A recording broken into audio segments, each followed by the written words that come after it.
Gözlerinle yok azizim, ellerinle sevmeni. O buzlarımda kalan tellerinle sevmeni. Gözlerinle yok azizim, ellerinle sevmeni. O buzlarımda kalan tellerinle sevmeni. Gel yine biz tərəfə, heç olmasa son dəfə. Görüşək sonra gedərsən. Eynilə sənin kimi görsən dəyişdiyimi, nə istəyirsən edərsən. Ruhum elə dincələr, ürəyim yerinə gələr, sənin gəlişinlə əlbət. Tanıya bilmirəm özümü, qırışdırıb üzümü, yanaqlarımdakı həsrət.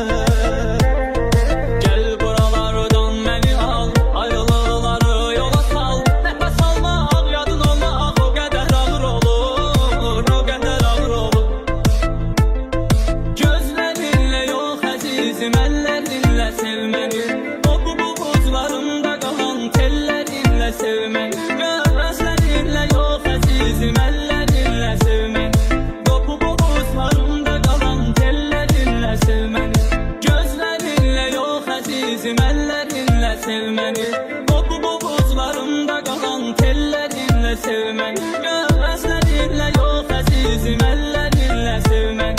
O buzlarımda qalan tellerinlə sevməni.